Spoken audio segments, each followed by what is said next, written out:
Hey everyone, it's Carrie Newton with Parker Properties coming to you live again from my bed. Today was the second day of real estate finance taken via Zoom, so I got to spend the day in my pajamas again. Yay!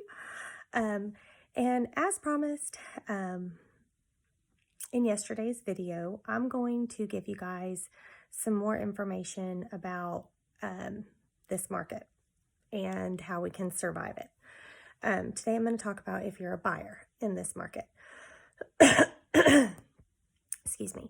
So if you're a buyer in this market, there are a couple of things that you can do to better your chances of securing the offer. And I'm going to go over what those are. So agents are always going to recommend that buyers get pre-approved or pre-qualified. A lot of people use those words like interchangeable. Pre-approved and pre-qualified means the same thing. That's not true. So pre-qualified for a loan means that you've given your basic information to a lender, they've ran your credit, they think you can qualify for the loan in most, with the information that they have. Pre-approved means that you've given them paycheck stubs, bank statements, verification of employment. They've sent you through initial underwriting and you are approved for that loan. All you have to do is choose a house. So in a seller's market, obviously a seller is going to look a lot more closely at an offer that has a buyer that's pre-approved versus a buyer that's pre-qualified. So I'm going to recommend that if you're a buyer in this market, that you not only get pre-qualified, but you get pre-approved with a local lender. I'm going to say that again. Local lender. The importance of that is incredible. Local lenders use local appraisers. Local lenders know our market. Sellers agents are more likely to suggest to their sellers that an offer using a local lender is stronger than an offer using something like the big banks. I'm not going to name any names because I don't want to get in any trouble, but local lender, okay?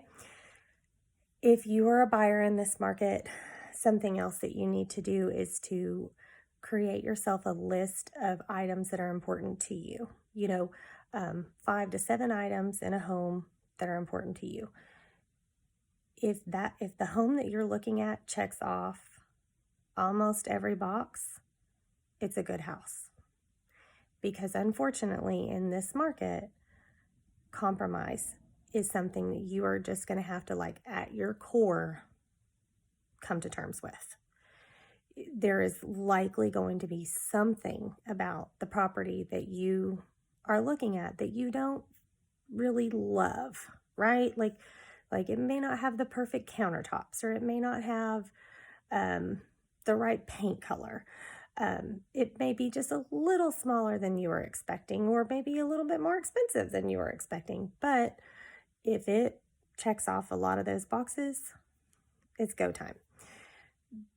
There are several other things that can help improve your offer that your agent can do for you, okay? There's appraisal waivers. There's all sorts of things that can really strengthen your offer. And I may not have the most popular opinion.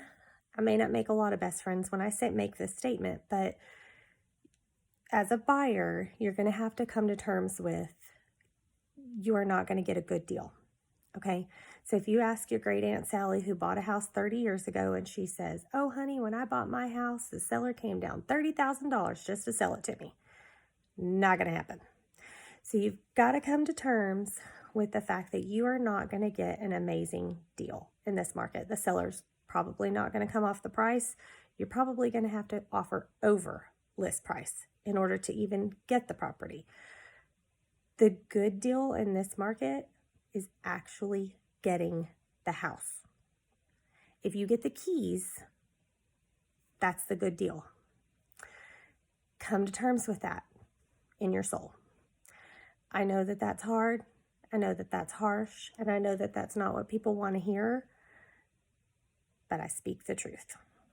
Okay, so those are some things that buyers can do in this market to help their chances of actually getting the offer, getting the offer accepted on the house that they're going for.